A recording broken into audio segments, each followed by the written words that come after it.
मेरे प्यारे देशवासियों, नमस्कार। कोरोना के खिलाफ देश आज फिर एक बहुत बड़ी लड़ाई लड़ रहा है। कुछ सप्ताह पहले तक स्थितियां संभली हुई थी और फिर एक कोरोना की दूसरी वेव तूफान बनकर आ गई। जो पीड़ा आपने सही है, जो पीड़ा आप सह रहे हैं, उसका मुझे पूरा एहसास है। जिन लोगों ने बीते दिनों में अपनों को खोया है, मैं सभी देशवासियों की तरफ से उनके प्रति संवेदनाएं व्यक्त करता हूं। परिवार के एक सदस्य के रूप में मैं आपके दुख में शामिल हूं। चुनौती बड़ी है, लेकिन हमें मिलकर अपने संकल्प, अपने हौसले और तैयारी के साथ इसको पार करना है। साथियों, अपनी बात को विस्तार देने से पहले मैं देश के सभी डॉक्टरों, मेडिकल स्टाफ, पैरामेडिकल स्टाफ, हमारे सभी सफाई कर्मचारी भाई बहन, हमारे एम्बुलेंस के ड्राइवर्स, हमारे सुरक्षा बल, पुलिसकर्मी, सभी की सराहना करूंगा।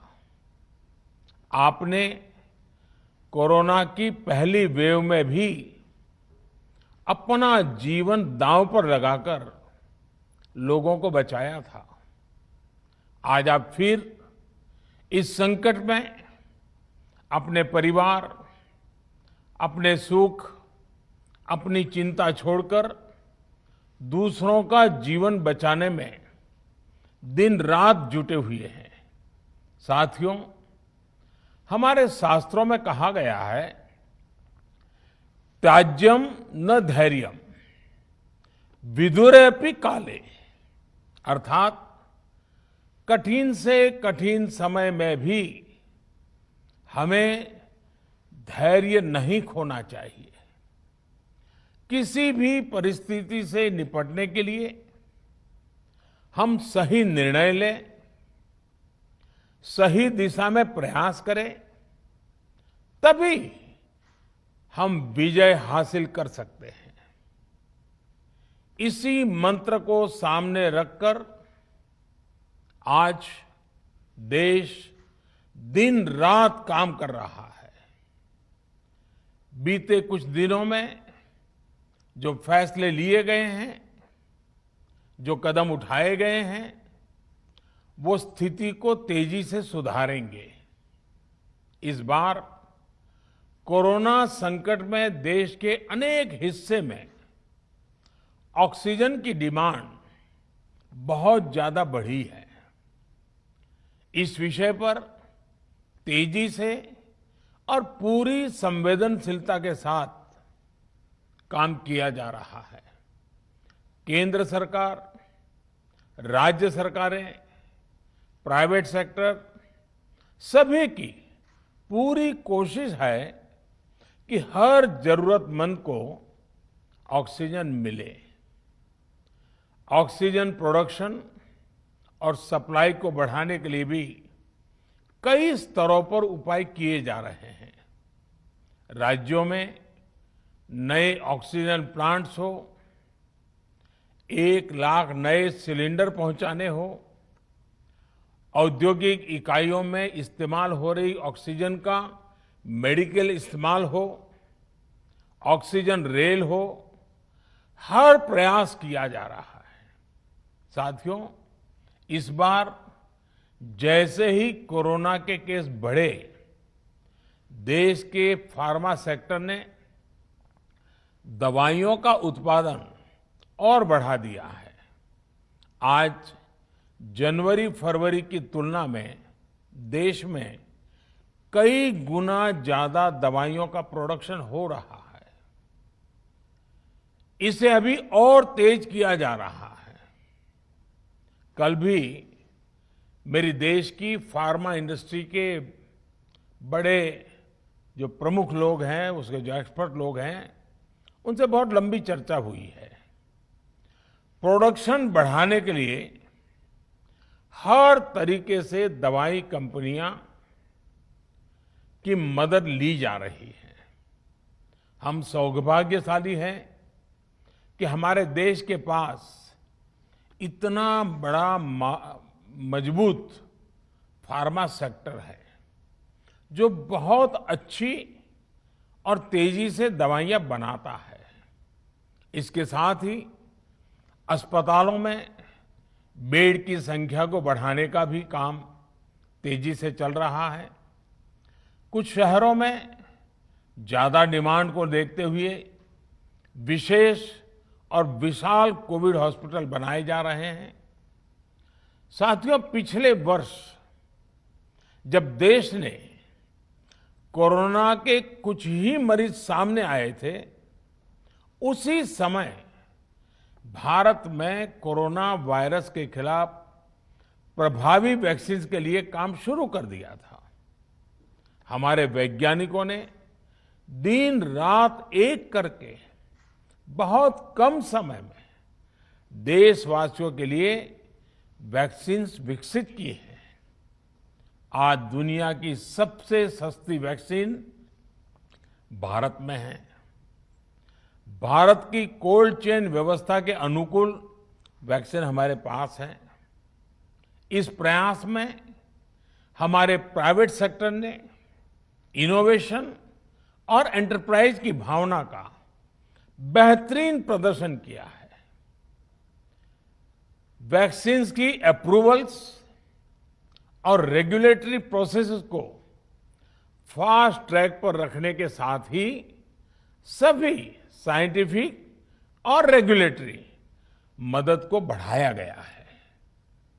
यह एक टीम एफर्ट है जिसके कारण हमारा Bharat 2 made in India vaccine के साथ दुनिया का सबसे बड़ा टीकाकरण अभियान शुरू कर पाया। टीकाकरण के पहले चरण से ही गति के साथ ही इस बात पर जोर दिया गया कि ज्यादा से ज्यादा क्षेत्रों तक, जरूरतमंद लोगों तक वैक्सीन पहुंचे। दुनिया में सबसे तेजी से भारत में पहले 10 करोड़, फिर 11 करोड़ और अब 12 करोड़ वैक्सीन डोज दिए गए हैं। आज कोरोना से इस लड़ाई में हमें हौसला मिलता है कि हमारे health care workers, frontline corona warriors और सीनियर सिटीजन्स के एक बड़े हिस्से को वैक्सीन का लाभ मिल चुका है।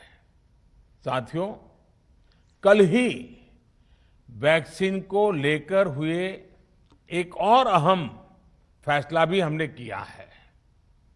1 मई के बाद से 18 वर्ष के ऊपर के किसी भी व्यक्ति को वैक्सीनेट किया जा सकेगा। अब भारत में जो वैक्सीन बनेगी उसका आधा हिस्सा सीधे राज्यों और अस्पतालों को भी मिलेगा। इस बीच गरीबों, बुजुर्गों, निम्न मध्यम वर्ग के लोग 45 वर्ष की आयु के ऊपर के व्यक्तियों के लिए केंद्र सरकार का जो वैक्सीन कार्यक्रम चल रहा है वो भी उतनी ही तेजी से जारी रहेगा। पहले की तरह ही सरकारी अस्पतालों में मुफ्त वैक्सीन मिलती रहेगी, जिसका फायदा, जैसा मैंने कहा, हमारे गरीब परिवार हो, हमारे मध्यम वर्ग, निम्न मध्यम वर्ग के परिवार हो, वो उनका लाभ उठा सकेंगे। साथियों, हम सभी का प्रयास जीवन बचाने के लिए है, और जीवन बचाने के लिए तो है ही, प्रयास से भी ये है कि आर्थिक गतिविधियां और आजीविका कम से कम प्रभावित हो। प्रयास का तरीका यही रखा जाए। वैक्सीनेशन को 18 वर्ष की आयु के ऊपर के लोगों के लिए ओपन करने से शहरों में जो हमारे वर्कफोर्स है उसे तेजी से वैक्सीन उपलब्ध होगी। राज्यों और केंद्र सरकार के प्रयासों से श्रमिकों को भी तेजी से वैक्सीन मिले लगेगी। मेरा राज्य प्रशासन से आग्रह है कि वो श्रमिकों का भरोसा जगाए रखे। उनसे आग्रह करें कि वो जहां है वहीं रहे। राज्यों द्वारा दिया गया ये भरोसा उनकी बहुत मदद करेगा कि वो जिस शहर में हैं वहीं पर अगले कुछ दिनों में वैक्सीन भी लगेगी और उनका काम भी बंद नहीं होगा। साथियों, पिछली बार जो परिस्थितियां थी वो अभी से काफी भिन्न थी। तब हमारे पास इस वैश्विक महामारी से लड़ने के लिए कोरोना स्पेसिफिक मेडिकल इंफ्रास्ट्रक्चर नहीं था। आप याद करिए देश की क्या स्थिति थी। कोरोना टेस्टिंग के लिए पर्याप्त लैब नहीं, पीपीई का कोई प्रोडक्शन नहीं, हमारे पास इस बीमारी के ट्रीटमेंट के लिए कोई खास जानकारी भी नहीं। लेकिन बहुत ही कम समय में हमने इन चीजों में सुधार किया। आज हमारे डॉक्टरों ने कोरोना के इलाज की बहुत ही अच्छी एक्सपर्टीज हासिल कर ली है। वो ज्यादा से ज्यादा जीवन बचा रहे हैं।